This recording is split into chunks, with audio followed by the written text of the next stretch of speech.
രാഹുൽ ഗാന്ധിയെ പാർലമെന്റിൽ ഒതുക്കാൻ ആർക്കുമാവില്ല, എന്നാൽ അമിത്ഷായ്ക്കാകും. അത്തരത്തിലൊരു പ്രകടനമാണ് അമിത്ഷായും രാഹുൽ ഗാന്ധിയും തമ്മിലുള്ള ഒരു കോൺവെർസേഷനാണ് കഴിഞ്ഞ ദിവസം പാർലമെന്റിൽ നടന്നത്. ഈ കോൺവെർസേഷനെ കുറിച്ച് വളരെ വിശദമായി ഒരു കുറിപ്പ് എഴുതിയിരിക്കുകയാണ് ഭാസ്കരൻ നായർ അജയൻ അദ്ദേഹത്തിന്റെ ഫേസ്ബുക്ക് പ്രൊഫൈലിൽ.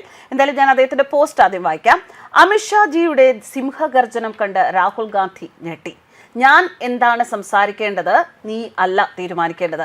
നിന്റെ ധാർഷ്ട്യം നീ ചുരുട്ടിക്കൂട്ടി കയ്യിൽ വെച്ചാൽ മതി. പ്രിയപ്പെട്ടവരെ, ഇന്ന് പാർലമെന്റിൽ SIR കുറിച്ച്, സ്പെഷ്യൽ ഇന്റൻസീവ് റിവിഷനെ കുറിച്ച് ചൂടേറിയ ചർച്ച നടന്നു.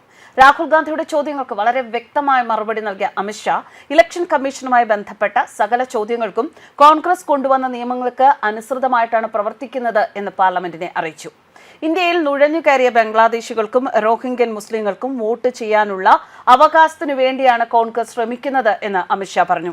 വോട്ട് ചോരി ആദ്യം നടത്തിയത് ജവഹർലാൽ നെഹ്റുവാണ്. പിന്നീട് ഇന്ദിരാഗാന്ധിയും രാഹുൽ ഗാന്ധിക്ക് ചോദ്യം എഴുതി കൊടുക്കുന്നയാൾ രാഹുൽ ഗാന്ധിയെ തെറ്റിദ്ധരിപ്പിക്കുകയാണ് ചെയ്യുന്നത് എന്ന ഉപദേശം കൂടി നൽകാൻ അദ്ദേഹം മറന്നില്ല. ഇത്രയും മറുപടി കേട്ടിട്ടും തൃപ്തനാകാതെ കൊച്ചുകുട്ടിയെ പോലെ ഇന്നലത്തെ ചോദ്യത്തിന് അമിത്ഷാജി മറുപടി പറഞ്ഞില്ല എന്ന രാഹുലിന്റെ ചോദ്യം അമിത്ഷായെ ചൊടിപ്പിച്ചു. എനിക്ക് അസംബ്ലിയിലും പാർലമെന്റിലും 30 വർഷത്തെ പരിചയമുണ്ട്. ഞാൻ ആദ്യം എന്താണ്, അവസാനം എന്താണ്, ഏത് ചോദ്യത്തിനാണ് ഉത്തരം പറയേണ്ടത് എന്ന് നീ തീരുമാനിക്കേണ്ട, അത് തീരുമാനിക്കുന്നത് ഞാനാണ് എന്ന് സിംഹഗർജനത്തോടെ ആഭ്യന്തരമന്ത്രി അറിയിച്ചു. അമിത്ഷായിൽ നിന്നും വയറു നിറച്ച് കിട്ടിയതോടെ രാഹുൽ ഗാന്ധിയും സഹ MP മാരും സഭയിൽ നിന്നും ഇറങ്ങിപ്പോയി എന്ന് ഭാസ്കരൻ നായർ അജയൻ കുറിക്കുന്നു. ഇന്ത്യയുടെ ശാപം. ഇന്ന് പാർലമെന്റിലുണ്ടായ ഈ നാണക്കേടും വിഷമവും തീർക്കാൻ നാളെ പട്ടായയിലേക്ക് പോകണം എന്ന് രാഹുൽജി വാശി പിടിക്കുന്നതായി പറയപ്പെടുന്നു. ശരിയാണോ എന്നറിയില്ല. ഇങ്ങനെയാണ് അദ്ദേഹം തന്റെ ആ കുറിപ്പ് അവസാനിപ്പിച്ചിരിക്കുന്നത്. എന്തൊക്കെയായാലും ന്യായത്തിന്റെ ഭാഗത്തായാലും അന്യായത്തിന്റെ ഭാഗത്തായാലും എപ്പോഴും രാഹുൽ ഗാന്ധി ഇതുപോലെ സർക്കാരിനെ വിമർശിക്കുന്ന തരത്തിലുള്ള പ്രസ്താവനകളുമായി എത്താറുണ്ട്. കണക്കിന് അതിന് വാങ്ങിച്ചു കൂട്ടാറുമുണ്ട്. എല്ലാ ആൾക്കാർക്കും പാർലമെന്റിൽ, എല്ലാ പാർട്ടിയിലുള്ളവർക്കും, എല്ലാ നേതാക്കന്മാർക്കും സംസാരിക്കാനുള്ള സ്വാതന്ത്ര്യമുണ്ട്. അതവർക്ക് അവരുടെ അവകാശവുമാണ്. ആ അവകാശത്തെ ഒരിക്കലും സർക്കാരോ സർക്കാരിന്റെ ഭാഗത്തു നിന്നുള്ള പ്രതിനിധികളോ അത് നിഷേധിക്കുന്നില്ല. എന്നാൽ അതൊരു അതിരുവിടുമ്പോൾ ഇതുപോലുള്ള മറുപടി കൊടുക്കുക എന്നതും വളരെ കൃത്യമായി നേതാക്കന്മാർ ചെയ്യുന്നുണ്ട്. അത്തരത്തിലൊരു നിലപാട് തന്നെയാണ് കഴിഞ്ഞ ദിവസം അമിത്ഷാ സ്വീകരിച്ചത്. അതാണ് തുടക്കത്തിൽ പറഞ്ഞത്.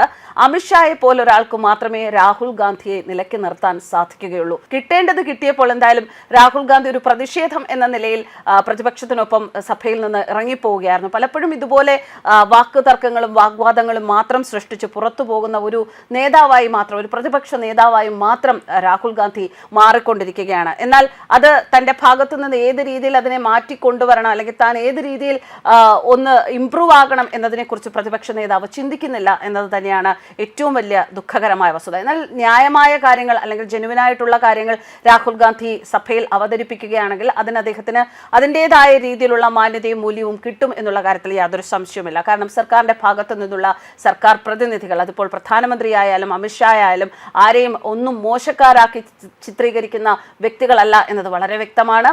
അവർ അതിൻ്റെതായ രീതിയിൽ ആൻസർ ചെയ്യേണ്ട കാര്യങ്ങളാണെങ്കിൽ, അതിന് പ്രാധാന്യം കൊടുക്കേണ്ട കാര്യങ്ങളാണെങ്കിൽ അതിന് പ്രാധാന്യം കൊടുക്കാതെ ഇരിക്കാറുമില്ല. ന്യൂസ് ഡെസ്ക് കർമ്മ ന്യൂസ്.